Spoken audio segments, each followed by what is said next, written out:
بسم اللہ الرحمن الرحیم۔ ابتدا ہے رب جلیل کے بابرکت نام سے جو دلوں کے بھید خوب جانتا ہے۔ میں ہوں عاطف عارف اور آپ دیکھ رہے ہیں میرا فیس بک اور یوٹیوب چینل۔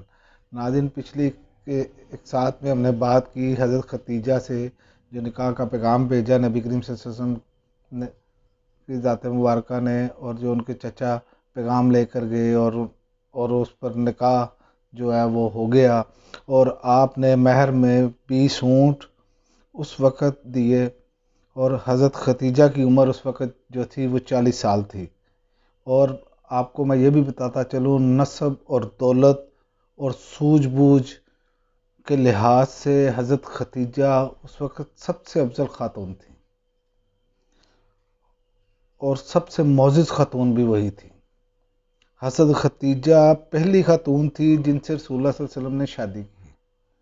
آپ کے عقد میں جو پہلی خاتون تھی جن کے ساتھ آپ کا نکاح ہوا وہ حضرت خدیجہ رضی اللہ تعالیٰ عنہا تھی، اور ان کی وفات تک نبی کریم صلی اللہ علیہ وسلم نے کسی خاتون سے شادی نہیں کی، یعنی آپ صلی اللہ علیہ وسلم بہت زیادہ محبت کرتے تھے حضرت خدیجہ سے۔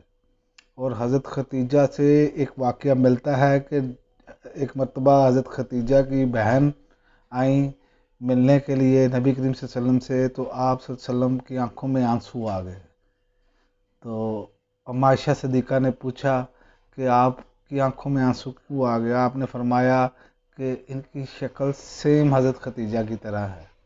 وہ آپ اندازہ کر لیں کہ نبی کریم صلی اللہ علیہ وسلم کی ذات مبارکہ کتنی محبت کرتے تھے حضرت خدیجہ سے، اور ان کی زندگی میں آپ نے کوئی شادی نہیں کی، اور تمام اولاد بھی تقریباً جو ہے وہ حضرت خدیجہ سے تھی آپ کی۔ مطلب آپ دیکھیں، حضرت ابراہیم کے علاوہ باقی تمام اولاد حضرت خدیجہ سے تھی۔ سب سے پہلے حضرت قاسم پیدا ہوئے، اس کے بعد حضرت زینب، پھر حضرت رقیہ، پھر حضرت ام کلثوم، پھر حضرت فاطمہ رضی اللہ تعالیٰ عنہ، اور ان بیٹے عبداللہ پیدا ہوئے۔ حضرت خدیجہ کے علاوہ، حضرت فاطمہ کے علاوہ سب بچوں کا انتقال آپ کی زندگی میں ہی ہو گیا تھا۔ اور اس کے بعد واقعہ آتا ہے کعبہ کی تعمیر کا، کعبہ کی تعمیر اور حجرہ اسود کا تنازع۔ آپ کی عمر کا تقریباً 31واں سال تھا کہ قریش نے نئے سر سے خانہ کعبہ کی تعمیر جو ہے نا اس کا ارادہ کیا، کیونکہ اس سے پہلے خانہ کعبہ کی جو چھت تھی نا وہ نہیں تھی، اور اس کے اندر جو خزانے تھے وہ چوری ہو گئے۔ اس بنا پر اہل قریش نے یہ فیصلہ کیا کہ اس کی نئے سرے سے تعمیر کی جائے خانہ کعبہ کی۔ اور خانہ کعبہ کی تعمیر کا جب مرحلہ شروع ہوا، جب عمارت حجرہ اسود تک بلند ہو گئی، تو حجرہ اسود کی جگہ پر رکھنے کا شرف کس کو حاصل ہوگا، اس پر تنازع شروع ہو گیا، اور جھگڑا بڑھتا چلا گیا، اور جو 5 روز تک جاری رہا، اور جھگڑے کی شدت جو ہے وہ بہت زیادہ اختیار کر گئی، یہاں تک کہ لوگوں کو یہ محسوس ہونے لگا کہ یہ حرم کی سرزمین پر خون ریزی نہ ہو جائے۔ معاملہ اتنا بگڑ چکا تھا اور اتنا حساس ہو گیا کہ سب کو اپنی اپنی پڑ گئی کہ اب یہاں پر کیا کریں، کوئی فیصلہ سمجھ نہیں آ رہا تھا کہ کیا کیا جائے۔ لیکن وہاں پر ابو میر نے یہ کہہ کر فیصلے کی ایک صورت پیدا کر دی کہ مسجد کے دروازے سے جو دوسرے دن سب سے پہلے داخل ہوگا اس سے اپنے جھگڑے کا فیصلہ کروا لیں گے۔ سب نے یہ تجویز منظور کر لی اور مان لی، اور انہوں نے کہا کہ یہ فیصلہ درست ہے۔ اور خدا کی قدرت دیکھیں کہ جیسے ہی یہ فیصلہ کیا گیا تو دوسرے دن سب سے پہلے اللہ تعالیٰ کی مرضی تھی کہ جو سب سے پہلے تشریف لائے وہ آپ صلی اللہ علیہ وسلم کی ذات مبارکہ تھی۔ جیسے ہی آپ صلی اللہ علیہ وسلم کی ذات مبارکہ تشریف لائی تو لوگ چیخ اٹھے، اور پتہ کیا الفاظ استعمال کیے انہوں نے انہوں نے کہا کہ یہی ہے امین، ہم ان سے راضی ہیں، ہم ان سے فیصلہ کروائیں گے. یعنی کہ نبی کریم صلی اللہ علیہ وسلم کی جو ایمانداری تھی اور جو انصاف پسندی تھی وہ اتنی زیادہ تھی کہ لوگ بغیر سوچے سمجھے آپ صلی اللہ علیہ وسلم پر مکمل اعتماد کرتے تھے. ان کو معلوم تھا کہ آپ صلی اللہ علیہ وسلم کبھی غلط فیصلہ نہیں کرتے، آپ ہمیشہ حق بات کرتے ہیں. اور یہی وجہ ہے کہ وہاں پہ خون خرابہ جو ہونے جا رہا تھا، لوگ اس پر سے پیچھے ہٹ گئے. اور جب نبی کریم صلی اللہ علیہ وسلم کی ذات مبارکہ کو دیکھا تو بہت زیادہ انہوں نے خوشی کا اظہار کیا. آج آپ دیکھیں کہ آپ کی عمر کا 31واں سال ہے، آپ نے ساری زندگی وہاں مکے میں گزاری اور لوگ آپ کو بہت اچھے طریقے سے جانتے تھے.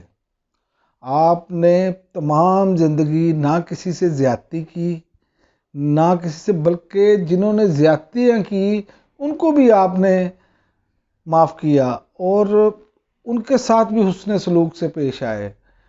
جبکہ ہمیں اس چیز سے سیکھنے کی ضرورت ہے اور ہم اس سے سیکھنا نہیں چاہتے، کیونکہ ہم اپنے آقا علیہ السلام کی سنت سے دور ہوتے چلے جا رہے ہیں، کیونکہ ہمیں پڑھائی نہیں جاتی، ہمیں بتایا ہی نہیں جاتا. ہمیں صرف دنیاوی کتب پڑھائی جاتی ہیں کہ یہ صرف یہ دیکھ لیں، آپ اس کو پڑھ لیں، ایلون مسک کو پڑھ لیں وہ کتنا امیر آدمی ہے، آپ بل گیٹس کو پڑھ لیں وہ دیکھیں اس نے کیسے زندگی میں ترقی کی، آپ فلاں کو پڑھ لیں. لیکن یہ ہمیں سوچنا چاہیے کہ رسول اللہ صلی اللہ علیہ وآلہ وسلم کی ذات مبارکہ وہ ذات مبارکہ ہے جن کے بارے میں اللہ پاک نے قرآن میں مہر لگا دی کہ میرے نبی کی ذات جو ہے وہ سب کے لیے نمونہ ہے، ان سے بہترین شخصیت اس کائنات میں نہیں آئی.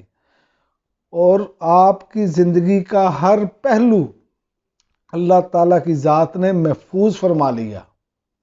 جیسے آج قرآن پاک محفوظ ہے، لوگوں کے سینوں میں دفن ہے، سینوں میں موجود ہے، ہر چیز آپ قرآن میں کوئی تبدیلی کرنا چاہیں گے اللہ تعالیٰ نے حفاظ کرام پیدا کر دیے، لوگوں کے سینوں میں قرآن ہے. اسی طرح نبی کریم صلی اللہ علیہ وسلم کی سیرت بھی لوگوں کے سینوں میں ہے. ہر ایک سنت اللہ تعالیٰ کی ذات مبارکہ نے اپنے نبی کی محفوظ فرما لی. اور یہ اللہ تعالیٰ کی طرف سے ہی ہے، کیونکہ اللہ تعالیٰ نے پوری انسانیت کے لیے آپ کو بھیجا. آپ مغرب میں جائیں، مغرب میں باقاعدہ اسٹڈی کی جاتی ہے.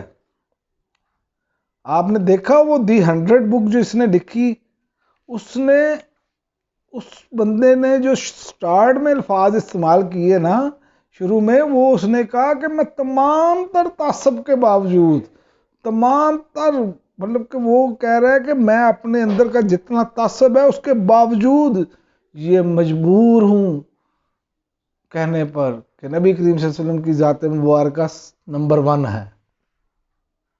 آپ اس سے اندازہ لگا لیں کہ ایک غیر مسلم، اور وہ یہ بھی اقرار کر رہا ہے کہ تمام تر تعصب، اس کے باوجود وہ یہ کہہ رہا ہے کہ میں نمبر 1 کی پوزیشن پہ رکھنے پر مجبور ہوں. آپ دنیا کے ہر شعبے میں نمبر 1 تھے. اسی لیے تو اللہ تعالیٰ نے فرمایا کہ آپ کی ذات مبارکہ نمونہ ہے، ہمارے لیے مشعل راہ ہے. کیونکہ آپ دیکھیں کہ ہمارے ہاں جو ترغیب دی جاتی ہے وہ یہ نہیں دی جاتی. اب ہم دور ہوتے چلے جا رہے ہیں اپنے دین سے، اپنے نبی کریم صلی اللہ علیہ وسلم کی سنت سے دور ہوتے چلے جا رہے ہیں. آج ہم دھوکہ دہی کو، چرب زبانی کو بہت اچھا سمجھتے ہیں، جسے ہم آسان الفاظ میں کہہ لیتے ہیں مارکیٹنگ.